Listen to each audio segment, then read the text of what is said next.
My grandpa was my father. He was a huge inspiration to me, and I remember being very, very tiny, and of course he's this very, very tall man who loved to cook.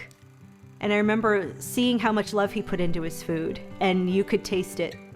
He truly inspired me to really be mindful about what I was doing in my life.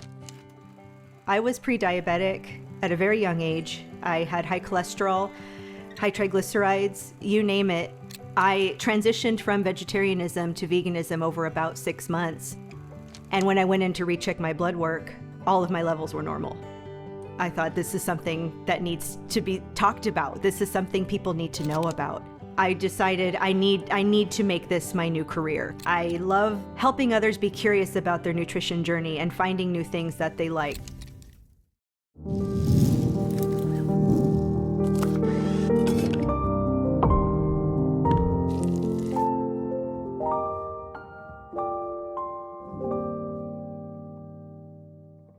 Today we'll be making vegan Albóndigas soup. This is a Mexican meatball soup that is a tradition in my household. I'll be happy to share this recipe handed down from my grandfather.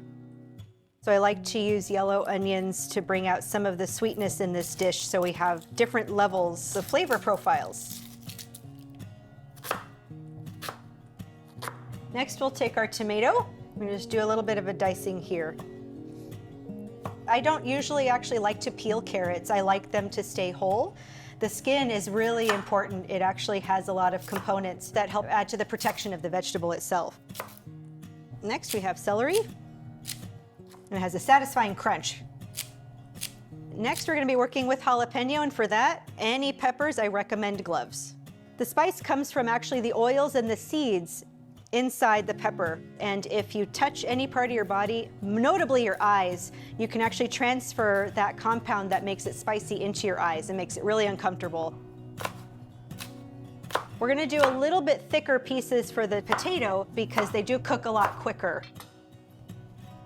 Calabacita is something I grew up eating, and it is actually a lot sweeter than the traditional zucchini. I'm so tempted to eat these raw as is, but they're better when they're cooked, I promise. Next we have garlic cloves. Mince it, chop it, do whatever you want to with it. Mint leaves, you don't need very many. These are going to be going into the meatballs. For the cilantro stalk, same thing. What you'll find about a lot of Mexican cooking dishes is there's not many measurements. You keep going until the ancestors tell you to stop. Once my grandpa tells me, okay, enough with that, move on to the next thing, go ahead and listen.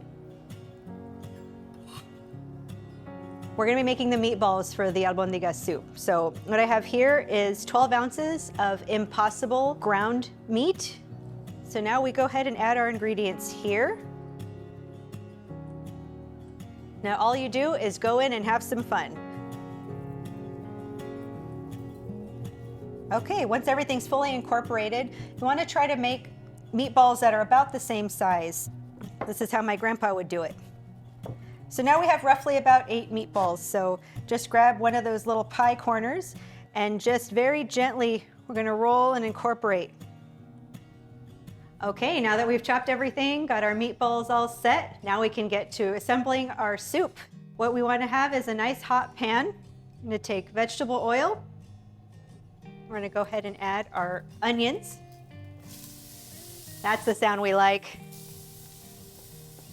So the brown color, you definitely want to see some of that. This means the onions are cooking down, their sugars are coming out.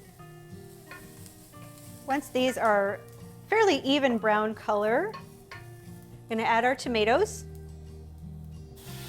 There we go.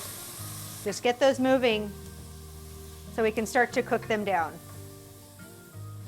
Once the tomatoes have cooked down, you don't want to change your heat, but we are going to start adding water. Now be very careful at this stage.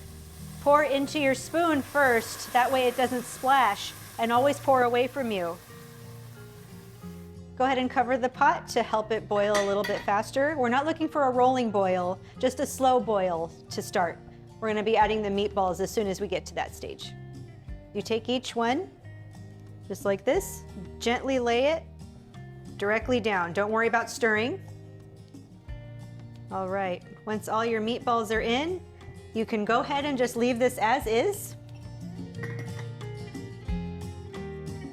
so it's been about 10 minutes. Let's take a look and see what we have here. All right. So at this stage, go ahead and keep it simmering. We're just gonna add the rest of our vegetables. And if you need to use the spoon to kind of dampen it so that it doesn't splash too much. There we go. And then our deseeded minced jalapeno. This is already smelling like home. I'm actually getting kind of emotional thinking about my grandpa. He would make this for us anytime we asked, and even sometimes when we didn't. Okay, so it's been about 15 minutes. Let's take a look at what we have here. Oh my goodness, I think they're done. Got another one here, perfect. Garnish this with some avocado slices. Take a little cilantro, and we're all set with our dish. Buen provecho, enjoy, and thank you.